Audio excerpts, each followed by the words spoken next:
Hi students, இப்போ எடுத்துக்காட்டு 1.13 தான் பார்க்க போகிறோம். என்ன கொடுத்துருக்காங்கன்னா ஏங்கிற கணம் கொடுத்துருக்காங்க 1, 2, 3. அடுத்து பிங்கிற கணம் கொடுத்துருக்காங்க 4, 5, 6, 7 மற்றும் எஃப்ங்கிற சார்பு கொடுத்துருக்காங்க. வரிசை செடியை கொடுத்துருக்காங்க 1,4, 2,5, 3,6 ஆனது ஏயிலிருந்து பிக்கான சார்பு ஆகும். எஃப் ஆனது ஒன்றுக்கொன்றான சார்பு ஆனால் மேல் சார்பு இல்லை என காட்டுங்கன்னு சொல்லி கொடுத்துருக்காங்க. இப்போ எஃப் ஆனது ஏயிலிருந்து பிக்கான சார்புன்னு சொல்லியிருக்காங்க.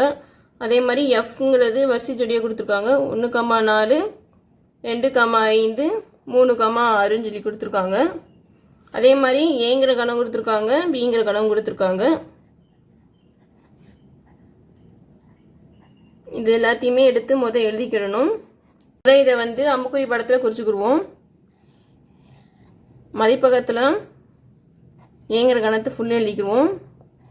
துணை மதிப்பகத்தில் பிங்கிற கணத்தை எழுதிக்கிடுவோம்.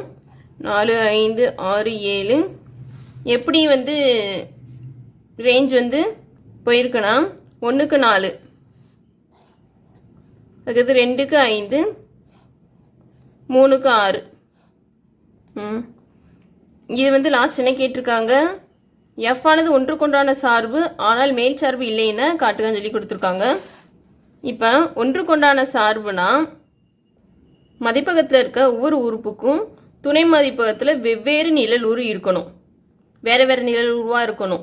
1க்கு 4, 2க்கு 5, 3க்கு 6 வேறு வேறையாக இருக்குதா நிழல் உரு.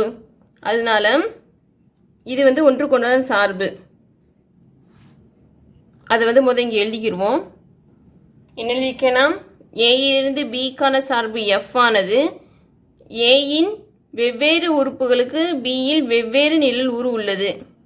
இதோ வெவ்வேறு உறுப்புக்கு வெவ்வேறு நிழல் உரு இருக்குதா. அதனால எனவே எஃப் ஆனது ஒன்றுக்கொன்றான சார்புன்னு சொல்லி எழுதியாச்சு. அடுத்து மேல் சார்புனா என்னன்னு சொல்லி பார்ப்போம்.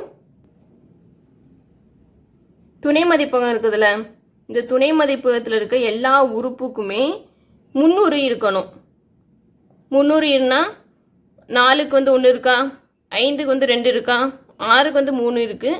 ஆனால் 7க்கு ஏதாவது ஒன்று இருக்கணும். இருந்துச்சுன்னா அது மேல் சார்பு. இங்கே இல்லை, 7க்கு 300 இல்லை. அதனால இது மேல் சார்பு இல்லை. அவன் எழுதிக்கணும். என்ன எழுதியிருக்கேன்னா துணை மதிப்பகத்தில் உள்ள உறுப்பு 7க்கு மதிப்பகத்தில் 300 இல்லை. எனவே எஃப் ஆனது மேல் சார்பு இல்லை. லாஸ்ட் எழுதிக்கணும். எனவே எஃப் ஆனது ஒன்றுக்கொன்றானது ஆனால் மேல் சார்பு இல்லைன்னு சொல்லி லாஸ்ட் எழுதிக்கிறணும். நம்ம கண்டுபிடிச்சாச்சு.